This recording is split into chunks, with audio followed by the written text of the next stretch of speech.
जब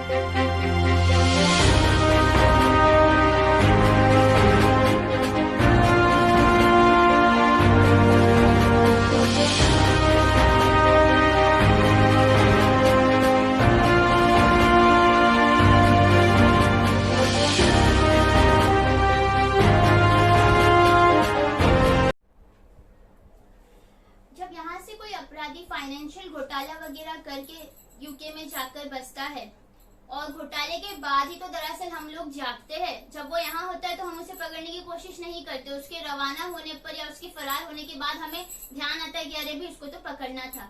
तो उस वक्त क्या होता है कि हम उसको पकड़ भी नहीं पाते कई मर्तबा। और जब वो वहाँ पहुंचता है तो वहाँ का जो विदेश मंत्रालय है और हमारे यहाँ का जो विदेश मंत्रालय है वो एक्टिव होते हैं।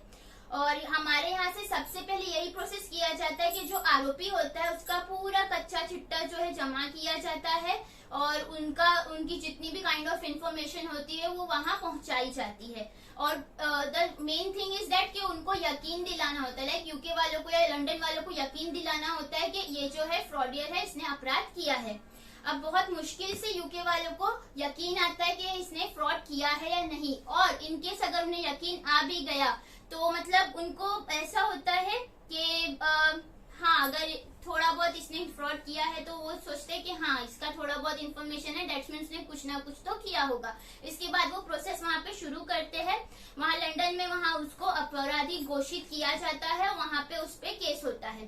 देन यहाँ पर क्या होता है कि अगर वहाँ पे वो फ्रॉडियर कहलाया गया है तो उसको अपने देश में, भारत में भी उसको केस शुरू किया जाता है उसके खिलाफ, और यहाँ भी उसे अपराधी घोषित किया जाता है।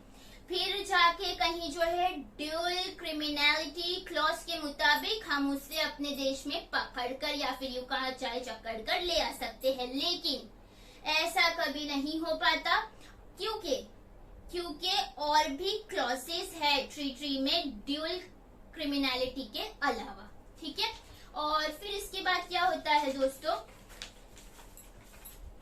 जैसे मान लीजिए अगर वो अपराधी ने कोई छोटा बड़ा फ्रॉड किया है तो गवर्नमेंट यूके की कहती है कि अरे भाई बच्चे की जान लेगा, छोड़ दे उसे, और ऐसे सोच के उससे मामले को ध्यान नहीं दिया जाता। और अगर इन केस कि यहाँ पे अगर वो फ्रॉडी जो है, चलो उसने बहुत बड़ा फाइनेंशियल फ्रॉड किया है, तो क्या होता है कि हाँ उसे अपराधी घोषित कर दिया, तो यहाँ पे क्या होता है कि ह्यूमन राइट्स जो होते हैं, यानी उसे हिंदी में मानव अधिकार के भी जो कहा जाता है, उसके भी बहुत सारे एक्सक्यूजेस होते हैं।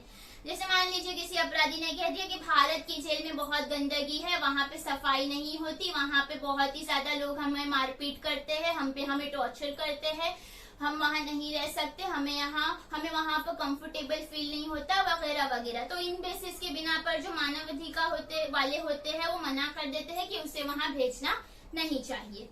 एंड वन मोर थिंग, अगर मान लीजिए कि बहुत बड़ा कोई अपराध किया है तो या वो फांसी की कतार पे आ गया है, तब भी मानवाधिकार वाले आड़े आ जाते हैं और उस केस को जो है खारिज कर देते हैं।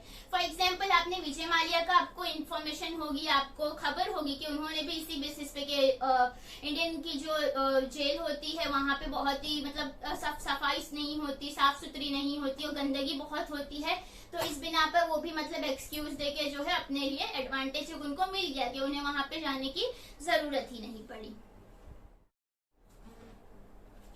इसके अलावा क्या होता है दोस्तों कि यूके और इंडिया के बीच में कभी कभार जो है संबंध ठीक नहीं होते, ठीक है, ठीक नहीं चल रहे होते, तो ये भी एक वजह होती है जो अपराधी को इसका एक एडवांटेज मिल जाता है। या फिर कभी कभार होता है कि अपराधी और जो सरकार होते हैं उसके बीच में अगर एक पॉलिटिकल खींचतान चल रही है तो उस वजह से भी प्रॉब्लम फेस होती है। प्लस अगर मान लीजिए कि अपराधी ने वहां लंदन पहुंचकर कोई भी मतलब कर दिया काम ऐसा, या फिर यूं कहा जाए फ्रॉड किया या कुछ भी किया वहां पर पहुंच के, तो एक चीज क्या आड़े आ जाती है कि वहां पे उस चीज पर उस पे केस चलता है, उस चीज की कार्रवाई पहले की जाती है, उस पे मुकदमा उस चीज पर चलाया जाता है। मतलब ये कि भारत का जो उसने फ्रॉड किया था या भारत का जो उसने लोचा करके वहां पे बच चुका था, तो वो केस जो है भारत के रिलेटेड वो टलता ही जाता है।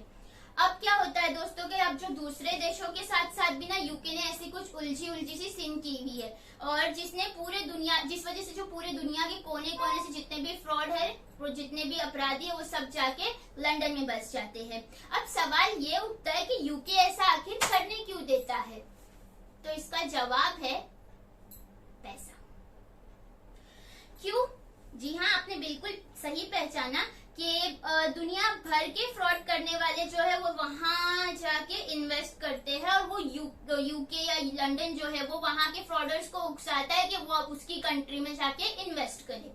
जैसे फॉर एग्जाम्पल, अगर आपने वहां पर $1 मिलियन इन्वेस्ट किया है तो आपको वहां पे गोल्डन वीजा मिल सकता है, प्लस वहां पे आपको रेसिडेंशियल राइट आपको मिल सकती है, और इनकेस अगर आपने 20 करोड़ कुछ इन्वेस्ट किया है तो आपको वहां पे इन्वेस्टमेंट वीजा भी मिल सकता है। तो सोचिए, ऐसा करके लंदन कितने सारे फ्रॉडर्स को तो इकट्ठा कर रहा है, प्लस कितने सारे पैसे भी इकट्ठा कर रहा है। और अब जो ये अपराधी जितने भी होते हैं वो जो है उसके कंट्रोल में होते हैं, वो अपने पंख वहां पे ज्यादा फड़फड़ा भी नहीं सकते हैं। तो दोस्तों, मोदी जी की अगर हम बात करें इन सब बेसिस पे, तो मतलब मोदी जी एक बहुत ही कमाल के प्राणी हैं। मतलब वो रियलिटी में भी एग्जिस्ट करते हैं, और आपने देखा होगा कि 2014 के इलेक्शन में बहुत से मतलब वो रैलियां निकालते थे, ऑपोजिशन पे हमला करते थे कि आप लोग मुझे प्राइम मिनिस्टर बनाइए, मैं ये करूंगा, मैं वो करूंगा, मैं ये करूंगा। जब हमने उनको प्राइम मिनिस्टर बना दिया तो उन्होंने वाकई में बहुत कुछ किया है। जैसे उन्होंने सबसे पहली चीज नोटों पे हमला किया, फिर उन्होंने पाकिस्तान पे हमला किया, फिर उन्होंने कांग्रेस पे हमला किया, और अब तो इतने हमले करते हैं कि मतलब उनकी पार्टीज भी मतलब एकदम अमेज हो जाती है कि यार हमारी क्या पीएम, मतलब उनका तो कोई जवाब ही नहीं है। और पता नहीं, पर इस बात पे जाने वो कैसे लोग थे जिनको अच्छे दिन है मिले, यकीनन। दोस्तों, इस वीडियो को बिलाखिर पूरा करते करते मुझे कुछ यूं महसूस हो रहा है कि मैं आप लोगों को फ्रॉड करने के ढेरों सारे तरीके बता रही हूँ। खैर, हम और आप तो ऐसा कुछ करने की सोच भी नहीं सकते, ये सब तो बड़े बड़ों का काम है। लेकिन हम एक चीज जरूर कर सकते हैं कि अपने दुख बांट सकते हैं इस वीडियो के शेयर करके। तो अगर आप चाहते हैं कि हमारी दोस्ती बनी हुई रहे तो इस वीडियो को लाइक कीजिए, comment, subscribe and bell icon को प्रेस करना बिल्कुल भी मत भूलिए। शुक्रिया।